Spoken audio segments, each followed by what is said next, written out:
So, welcome everybody to the Archetypical Mind Study Group. Today's session 20, and we're talking about Potentiator of the Spirit or the Lightning Struck Tower.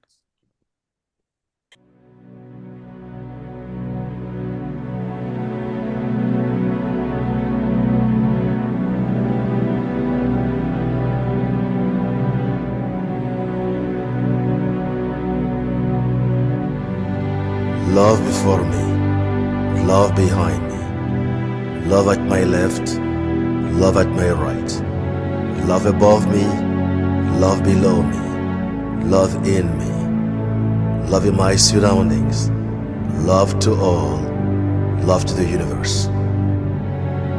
Peace before me, peace behind me, peace at my left, peace at my right, peace above me, peace below me, peace in me, peace in my surroundings, peace to all, peace to the universe.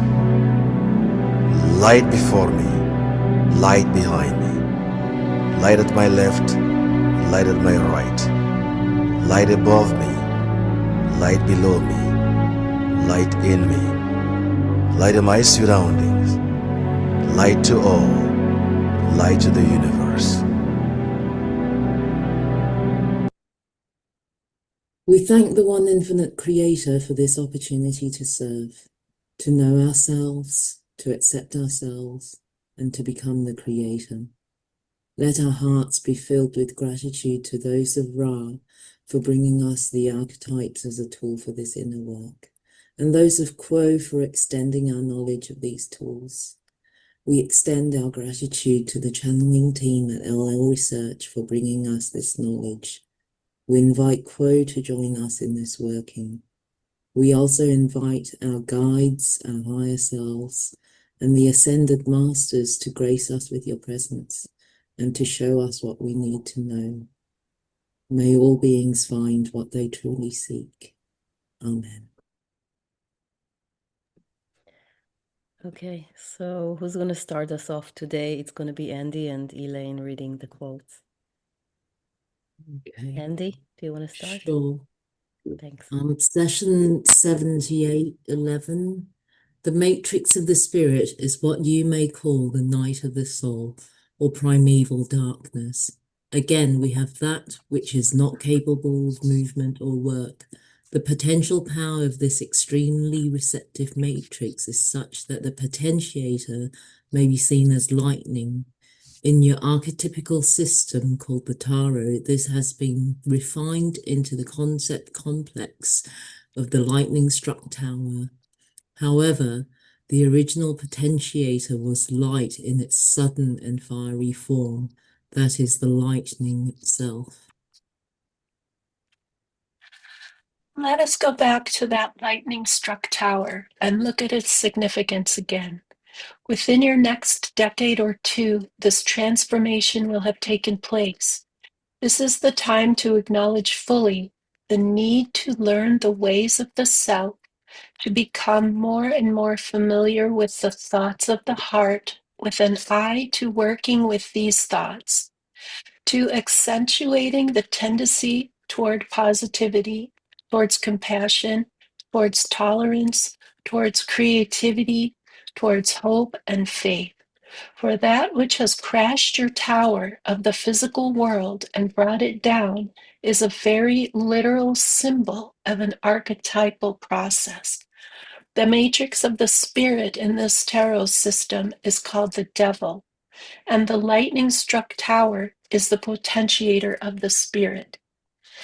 The lightning-struck tower is a kind of signal at this time that great catalyst is now available for the spirit. In the tarot system, which this instrument is somewhat familiar with, the catalyst of the spirit is hope. Consequently, your present harvest has overtones and undertones from many previous expressions of the iterating mechanism which turns love into fear and fear into aggression. The energies that are present at this time are iterative energies, energies that have become mindless, that have, in a tremendously profound sense, become obsessed to the level of the archetype, so that it is as though your harvest expresses the archetype of that could only be achieved by mindless repetition past the point of self-knowledge and into a state of mind of slavery, of which at this time we see your peoples attempting with ever fresher energy to snap and break the control, so that the human spirit might once again become liberated from this endless round of fear and hostility. What a flower does to praise the Creator is blossom. And what each of you may do to praise the Creator is allow yourself to blossom. Those elements of cultural thinking which have infected each mind to whom we speak will show themselves to you with their thorns, their warts, and their scars. And you will gaze upon them, and they will not be fair. There will be thoughts of anger, jealousy, retribution. These will not be true thoughts, yet these are thoughts that are pressed upon you daily and have been since your youth. There is no judgment in thinking these thoughts, and we would not ask you to judge yourself for finding yourself with the capacity to think them. But indeed, you have the capacity to be conscious of them, to evaluate them, and if you find them to be those thoughts which do not allow you to blossom, then you may by choice pluck that thought from ready memory and replace it with one that is more close to the heart of that which you truly feel to be the spiritual truth of the situation. Each shadow that you remove from your own flowering being is one less barrier betwixt you and the sun that gives you life, the logos that sends the energy that creates each moment. As the crisis period continues, you may find yourself in any number of situations in which there will be the choice of moving from the militaristic rind of thought that infects the planetary thought at this time at the level of those in power, or choosing to think from a spiritual point of view in which all entities are seen as souls in the service of the one infinite creator in various ways.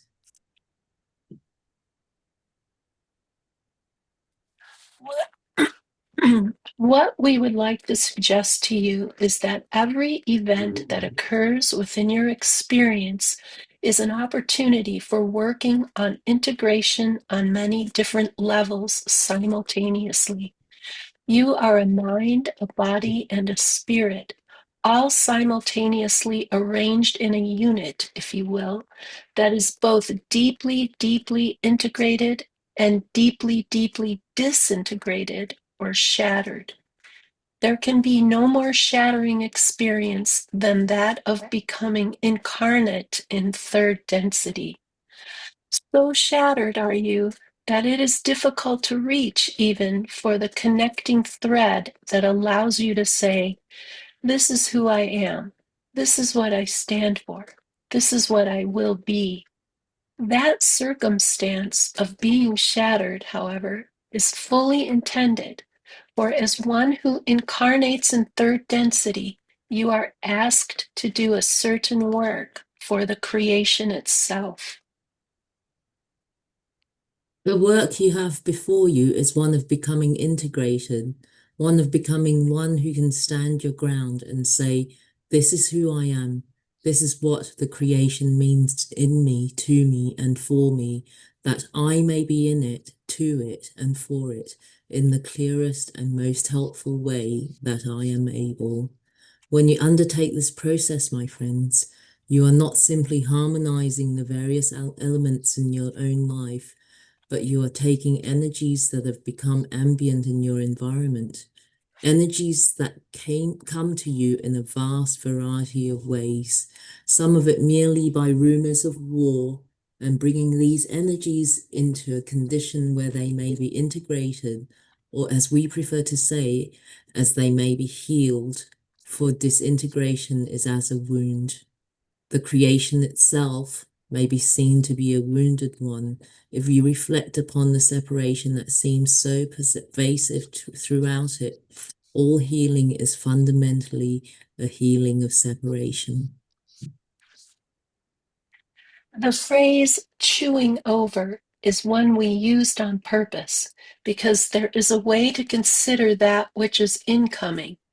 Just as you chew your food until the saliva in your mouth has entered into the breaking down of the foodstuff, thus promoting digestion, so too, as you receive something that triggers your emotions and you find yourself tempted toward an impulsive reaction, it is a skillful thing, spiritually speaking, to refrain from immediate and impulsive response, but rather chew the trigger over in your mind.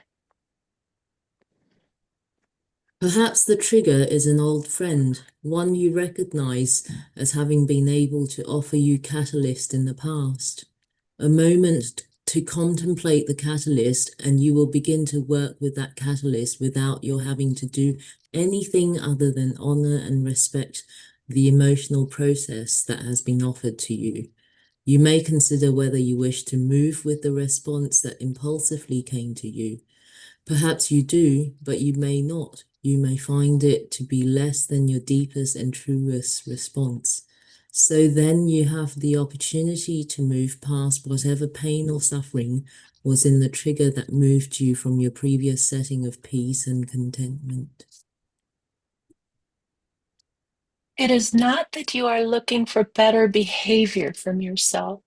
The attempt to behave often creates more problems for the seeker than the willingness to speak honestly, or as this instrument would say, speak truth to power. If heads roll and feelings are hurt because it was ethically necessary for you to tell the truth, then so be it.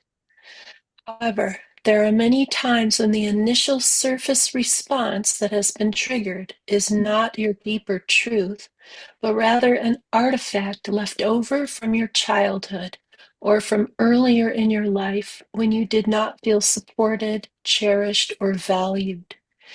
It takes a surprisingly small amount of time to recognize such triggers and to turn to that inner child or that younger version of yourself that was harmed and has suffered and express to it with caresses and kisses and rocking in your arms that you love and honor and respect that pain, and you are there to comfort and give the balm of Gilead to the effort. However, we would quickly add that it is misleading to consider to oneself that one is capable of living in the God self for any length of time and having this experience to be a steady state. It is not that this is not possible. It has been done by those who ruthlessly remove themselves from anything but the sitting, the silence, the meditation, the breaking down completely of the self. When one resides, acts and reacts within the societal structure which is your best environment for learning, one cannot remain the God self. Thus, as one gazes into the eyes of the loved one may, upon one level, try to remember that one gazes at the gift of love of God for itself.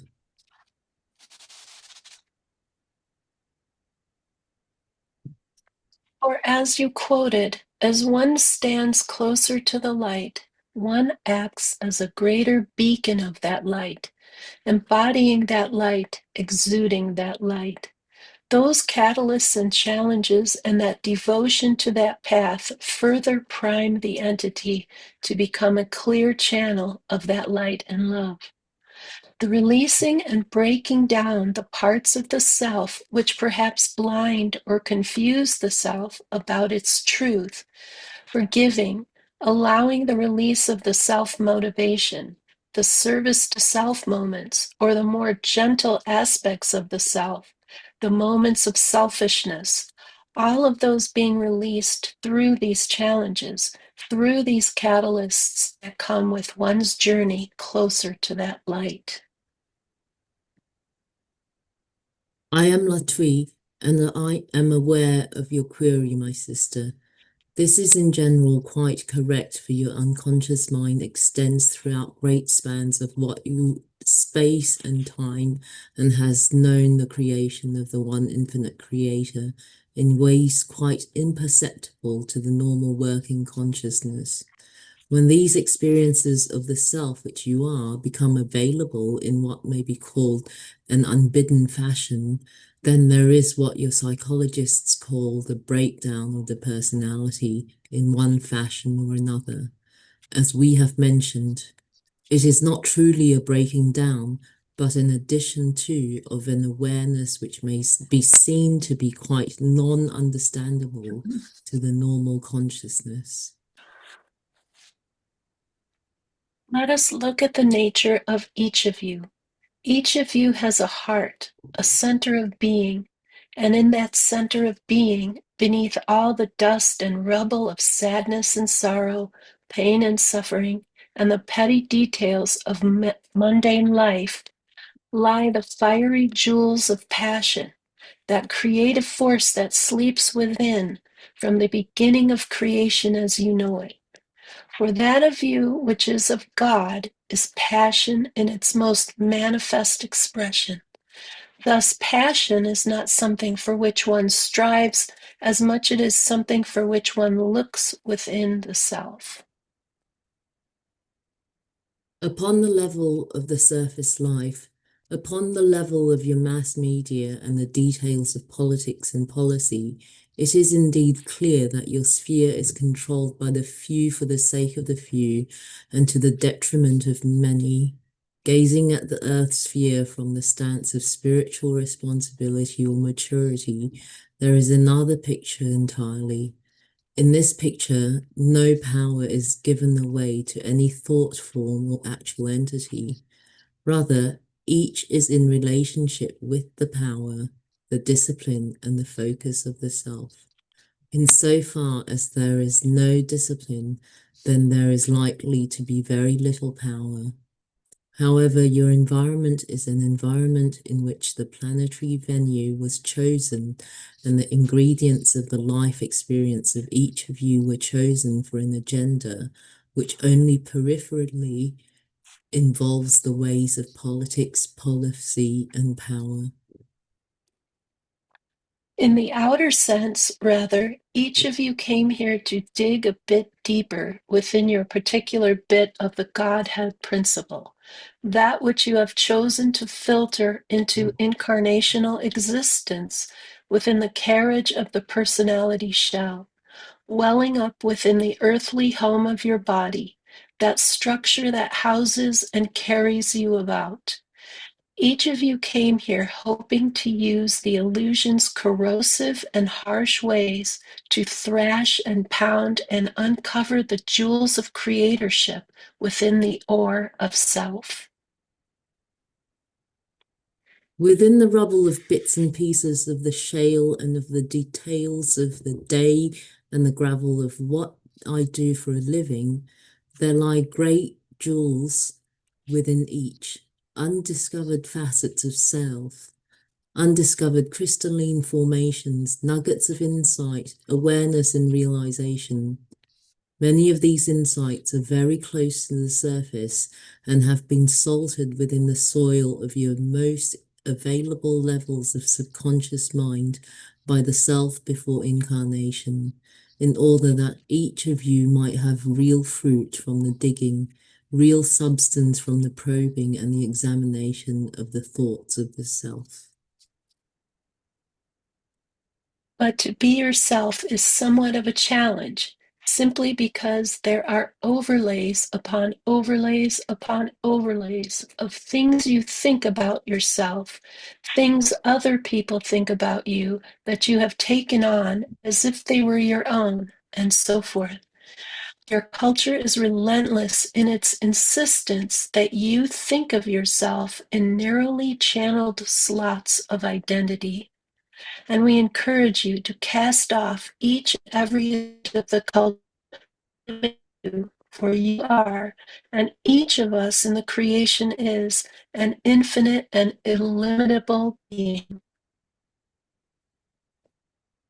And that illusion, that play of energy, light and shadow, images of self, thoughts and experiences that is projected onto the screen of the creation awakens to its original desire.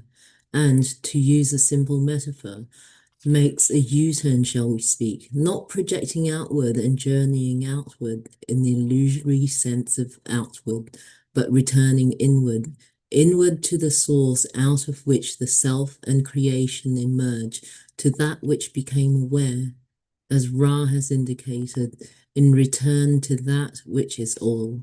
There is a release of memory, of history, even upon a collective level, of the last vestiges of identity which seem to be distinct from one, such that there is a systematic reabsorption back into infinity, which may be described as mystery. As we have spoken previously, all begins and ends in mystery. There is much, much to the journey of being an entity which may be contained within narrative and comprehension and various orders of logic and the arrangement of understanding. But at its core is mystery, even to those of us, even to those you know as Kuo and our own teachers. We, through the limitations of conscious channeling, cannot quite give voice to the why or the what or the how regarding the birth or emergence of awareness, except perhaps to say that concomitant with this awareness was born desire that this infinity might know itself. And you, my friends, and we, and all aspects of the creation are direct manifestations of that desire. We are the creator, engaged in the eternal process of knowing itself through this gate. We correct this instrument through this great game known as creation. The kingdom of the spirit is a dark one, and we say this not because darkness is evil, for darkness is not evil. We say this because it is the nature of spirit within third density to be largely impossible to see. It is dark because it must be dark, and the light that is the lightning-struck tower, though as a symbol in your World Trade Center bombing, in terms of metaphysics, it is a frail and flickering candle of a lightning bolt that is all too quickly extinguished and shows all too little of the hidden landscape of the spirit. Each of you will spend the incarnational time that you have in this estate of peering into darkness using seemingly the dimmest of lights, occasionally receiving that lightning, that bolt of epiphany that speaks, that is as the star that guides, that brings that moment of clarity and spiritual truth that is so blessed. Thusly, the matrix of the spirit is called, in the tarot system, the devil, simply because the spirit seems, in its form, to be antithetical to the body. It seems that there is a tremendous sacrifice involved in moving from things of the body to things of the spirit.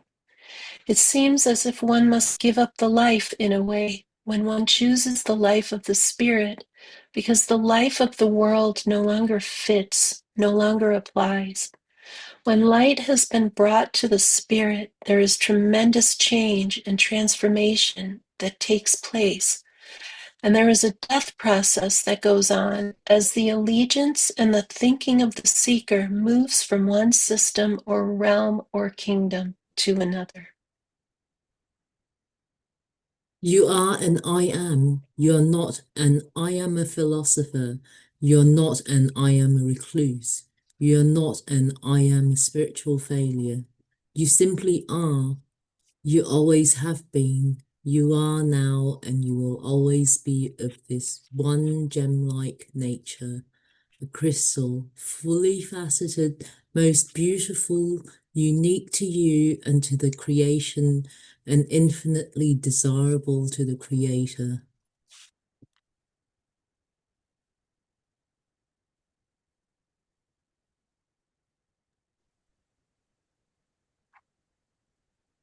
Okay. Wonderful. Thank you guys. That was beautiful. Great. We're gonna Great effort. Although you were missed nearly, it was an excellent effort, but you were missed as well. Thank you, Murray. No, it was beautiful. Let's do the meditation that Andy and I recorded last week, and then we can continue on to discussion.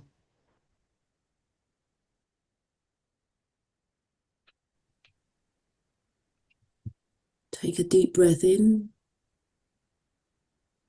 hold, exhale, hold, inhale, hold, exhale, hold, inhale again, hold, exhale, hold, and relax. Allowing a wave of relaxation to move up from your toes, up your feet, ankles, calves and shins, relaxing your knees, your thighs, relaxing your torso, moving up the abdomen and your chest, relaxing your shoulders, arms, elbows, lower arms, wrists, hands and fingers, relaxing your neck, your jaw, your mouth, tongue, throat, cheeks and ears, relaxing your eyes, your eyelids, eyeballs, relax your eyebrows, temples, forehead, back of your head and your crown.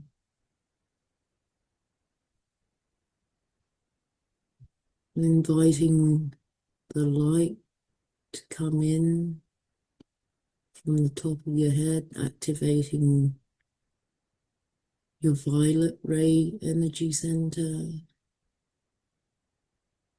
your indigo ray energy center, your blue ray energy center, your green ray energy center, your yellow ray energy center, your orange ray energy center, and your red ray energy center. Feeling the light coming down, activating all your energy centers. Moving your attention inwards in the green ray energy center into as small a particle as you can, going deeper and deeper into your heart, and rest there.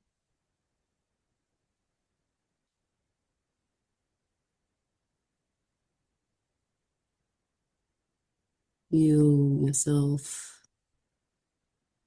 in that stillness, being bathed in love and embraced by the one infinite creator who permeates all in you.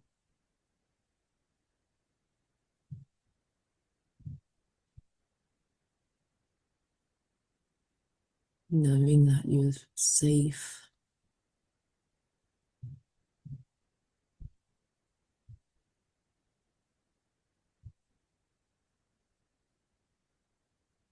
You find yourself in a very dimly lit room. Only a tiny glimmer of light coming from a window, some sort of opening high up above you. Tiniest glimmer of light, so dark you can barely see your hands in front of you. Sitting there, knowing that you're safe and protected.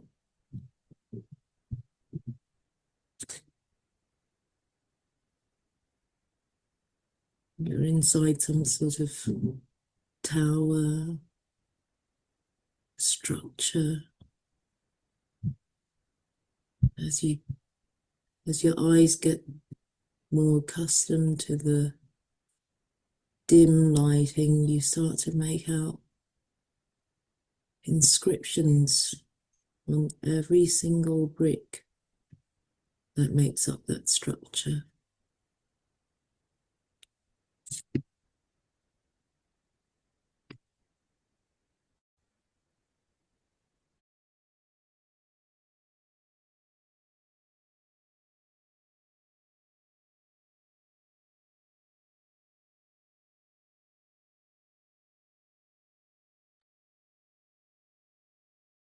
Inscribed on each brick is a statement about you.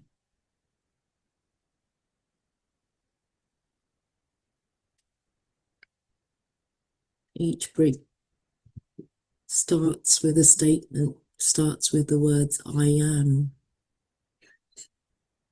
What do you find on these bricks? Are these nouns or adjectives that reflect any ideas and beliefs that you have adopted or formed about yourself?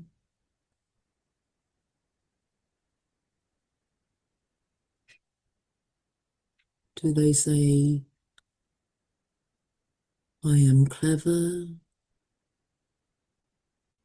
I am stupid, I am marvelous, I am despicable, I am tired, I am hungry? What do you see? What comes after I am on each of these bricks? Each one saying something different. Each one representing a belief that you hold. Are there any that reveal to you beliefs that you have held that you were not conscious of?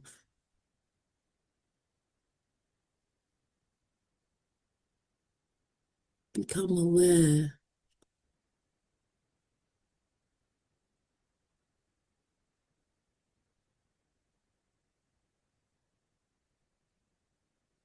This tower that you're sitting at the bottom of, is it protecting you?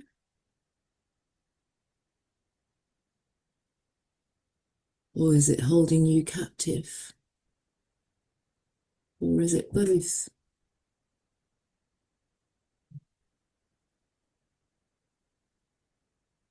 These bricks pile up around you, far above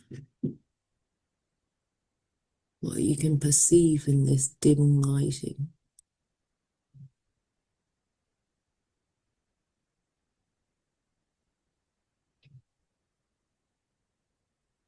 How do you feel? Stay with that feeling.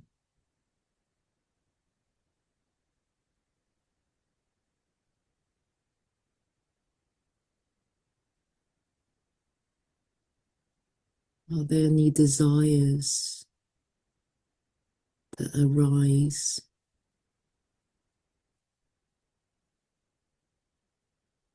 when seeing these bricks, when becoming aware of this structure that you're in?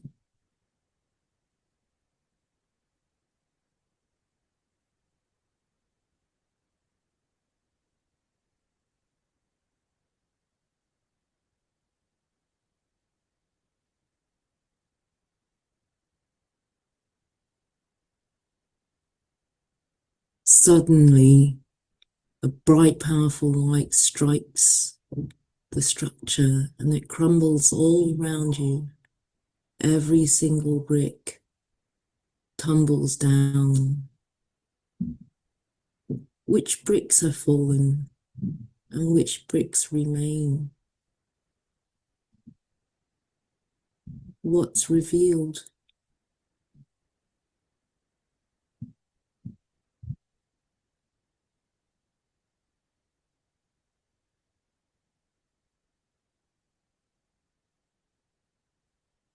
Ask yourself, what am I without these bricks?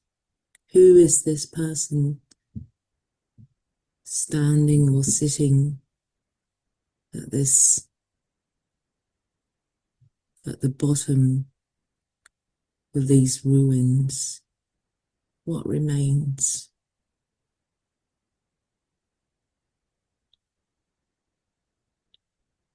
What is this thing at the center?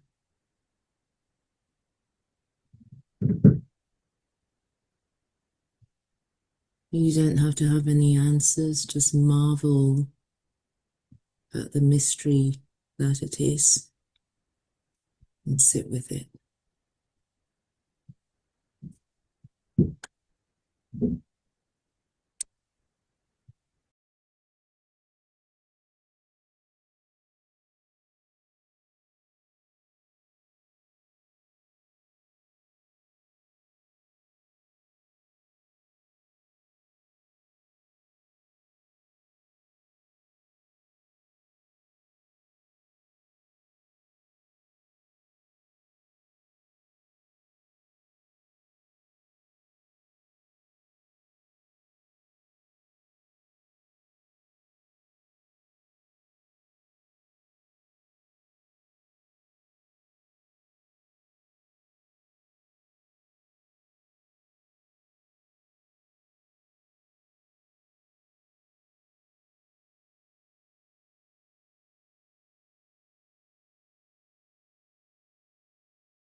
Become aware of how you feel without this structure around you.